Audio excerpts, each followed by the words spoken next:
problem. Less than a week to go until the fight. It's your first fight now. You've gone proper full-time boxer, no work, nothing like that in between. Yeah. How's it going, mate? It couldn't have gone any better. Like, obviously, as soon as the fight got announced, I spoke with my missus and everything else, and she said, so obviously, if you're not going to go full time now, you're never going to do it. So I just bit the bullet.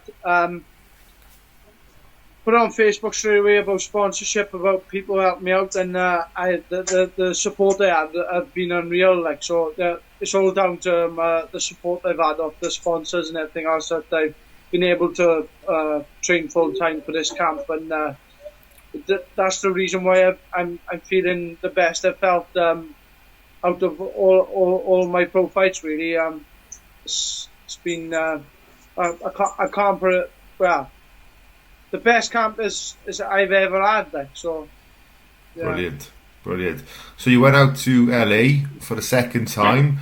You've been with legendary trainer Freddie Roach, and I've heard you've been sparring some really tough opponents.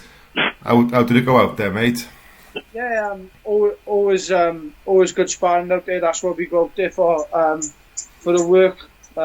I sparred nearly every day out there, so my body needed that rest when I come back. I had 2 days of rest when I come back, but that's what we wanted. Obviously, it's not an holiday; it's a training camp. So that's all we were doing. We were working in the morning, sparring in the morning, and a bit of food, and then a bit of downtime, straight back to the gym in the night. There was no glamorous. Oh, saying that, the one day we went up and after sparring, we went and stayed with one of Chris's friends. They were renting a villa up there, and they had a pool and everything. So we had one chill day. That was nice, right? But other than that, it was all work. Like, so it was brilliant. Yeah. Good. So you've also been working with Richard Thomas, your strength and conditioning coach. Yeah. You feeling the benefits from that? Yeah. Richard works out of Dalion Fitness up in Merthyr. Well, I brought him on for the Myron Mills fight, and obviously you could see the difference in me in that fight. And obviously I'm training with him now 3 times a week, where I was only trying to get fit in once a week when I first started with him, because obviously I was working. So could see a massive difference, not only in strength, but the fitness side of it as well. So he does a lot of cardio conditioning with me, and sorts my diet out, my diet plans for me. Just sends all my what they call macros and whatever else off to the clean bite, to the ones that make my food. So I don't really have to do nothing in that sense. I only got to get home and warm my food up, sort of thing. So that's been brilliant as well with him. Excellent. Cordina hasn't said much about you in the build-up to this fight. He said he'd rather moved up a level and fought European champion Patera. And when asked about you, he said he's 6 foot, he's fit, and that's about it. Do you reckon he's overlooking you a bit? Well, I hope he have overlooked me. I can't see him overlooking me. He knows the fighter what I am. Obviously, he probably just don't want to give me credit in interviews. What I've done, like I've only how many amateur fights did I have? I only had 49 to his whatever he had. So I don't really give a shit, if I'm honest with you. Yeah, not be. We'll see on fight night next Saturday, and see who brings the belts out, and that'll be me. Because I know Tony Sims has also come out and said, "Oh, he's levels above you." Do you reckon it's a bit of mind games by their camp? It probably is. Yeah, it probably is. I haven't really took notice of interviews and things. I haven't been watching them, so I couldn't say anything on that matter anyway, because I haven't watched them myself. See, so you're just focusing on the fight, mate. You then, not letting nothing get to you. I don't really care about anything else. I'm focusing what I got to do, and not involving myself on these social media spats and everything else. It's gone a bit crazy, but I just concentrate on what I've had to do, just training and getting my rest in and whatever else. Okay. One thing I've noticed with you, Gav, is you've got a massive fan base. So, I've noticed on social media and stuff, you've actually got more likes, more comments than Cordina. But is it because, I noticed at the Merthyr show, you spend a lot of time with your fans after having photos and stuff, and it seems like the majority of your Welsh boxing fans are behind you for this fight. It must mean a lot to you. They probably are. I'm probably the more down-to-earth person. Obviously, he's up there in Essex, so he's not really seeing the Welsh fans, is he? He's only coming home on the weekends, and obviously he probably wants to spend time with his family, and why not? But it probably is because I'm closer to the people. I'm I don't know. I don't know.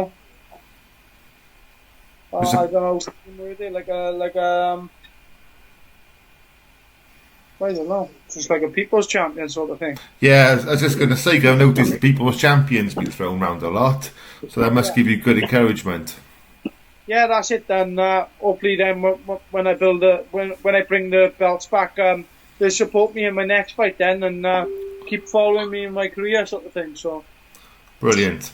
One of your main strengths is your incredible fitness and your work rate. I mean, you spar 15 rounds. You still look fresh. On top of your hunger, if this fight now goes to middle-late rounds, it's starting to get a bit tough. The difference, because obviously you've had massive sacrifices to get where you are, whereas Cordina's probably an easy path, isn't he? Starting off in Matchroom. Do you reckon that hunger inside you is going to make a difference? Obviously, I've been in tougher fights, and that's probably only down to myself as well. That's making myself be in tough fights, sort of thing. But I've been here before, so I've answered questions. He hasn't been into later rounds with a tough opponent. I know Marshall Dodd was, I'd say, his toughest opponent, but he was past it. I'd say Marshall Dodd, he was only there for the paycheck. So I probably am going to be his toughest test. They say what's his name, Andy Townsend, was his toughest test. He got beat by Di Davis, who was the featherweight. So I can't see that was being his toughest test, if I'm honest. So yeah, I know I can dig down and bite down on my gum shield in the later rounds and keep on going as well, and take shots in as well in the later rounds and brush them off and keep going, sort of thing. So yeah. Okay, cool. So your good mate Willie Selby. How much of a help has he been in the build up to this fight? Because obviously he's been there, hasn't he? Yeah, he's gone through it. He was the underdog with was it Stephen Smith he beat? Yeah. For the Commonwealth and British titles, obviously that was at featherweight, but I'm going for the same thing as what he went through. He was a massive underdog. I didn't even think he had.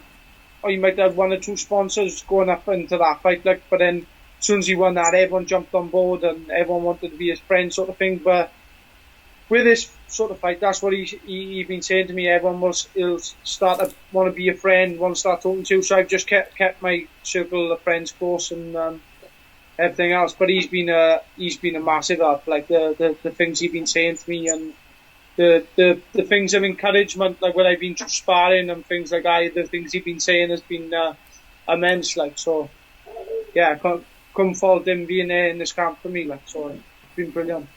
Okay, so looking at social media and that, despite all the hard work you did in LA, it looks like you had a good laugh with Selby and Jordan Withers. Super Gav is a favourite of mine. That made me laugh. But on a serious note, it was probably quite helpful, wasn't it, to have some downtime just with some other fighters? Yeah, obviously because they know what I'm going through, and you don't want to be thinking boxing constantly. You want some time off there, so it was good to have a bit of bit of a downtime and a bit of a laugh with the boys, sort of thing. So yeah, that was good. Obviously, I think Jordan's having his debut now on the show in Swansea. I can't remember the date. 13th of September, isn't it? Yeah, so get at him for tickets and go and support him. He's a massive talent. He's going to be one to watch. The sparring he was doing out there with former Olympians, and it was a Kazakhstan amateur world champion. But he couldn't lay a glove on Jordan. He didn't put a foot wrong out there. Like Jordan, he sparred immense. Like, so I think he's going to be a special talent for Wales. Like, so get behind him and support him. Okay, will do, mate. It's 6 days now to go into the fight. What's the plan for this week? When are you travelling up to London? Are you doing an open workout? Yeah, obviously I got a pad session in the morning, first thing in the morning, and then just a little run in the night, and then I think I'm going to have a day off Tuesday. Just concentrate on weight. I got a check weigh in the morning Wednesday, and then I travel up to London on the Wednesday morning after I've had my check weigh in. And then I got the open workouts. I think it's 5 o'clock in the afternoon in Yoko. So that'll be exciting for me because I've never experienced anything like that. So that'll be a first for me. So be able to get on the pads with Tony in front of the cameras and show off a bit on the pads, like sort of thing. But and then we got the press conferences. Not too sure whether I think that's only press only. The press conferences on Thursday, and then obviously the weigh-in Friday. Then brilliant. So, do you have to pinch yourself sometimes when you see a fight poster with Lomachenko on it, and there's you behind him? Yeah, it's a mad feeling, but obviously I can't get too excited. I got that. That's all I'm thinking about is I'm not really thinking about the main event. That's all I'm thinking about is my fight on Saturday. Probably after I fight and bring in belts, I'll be straight out to the venue. I won't be hanging about to watch the other fight sort of thing. So once I collect the belts on Saturday, I'll be straight out, and I'll probably come straight home. Like, I just want to see my boy. Yeah. So I'll get my missus to drive me back so I can. Definitely. Do you know what time your ring walk is? I haven't got a clue. Obviously, Sky will probably announce that Wednesday or Thursday after the press conference. Probably they'll probably announce that over social media or something like that. Okay, so you've got a great team around you. It helps you focus on nothing but the fight. You've got a great team around you, Gav. You've got Phil Whaley, aka Welsh Eddie, who works on all your sponsorship deals and stuff. So I guess without these sponsors from the start, none of this would have been possible. No, like I said at the start, obviously me going full time now, trying to pay the bills. Obviously got a young family. It wouldn't have been possible without. We had a few new sponsors come on board for this fight, so it's been all a massive. They've all played a massive part in me for this next fight. And I can't thank them all enough for everything they've done for me, and they've all really supported me 100%.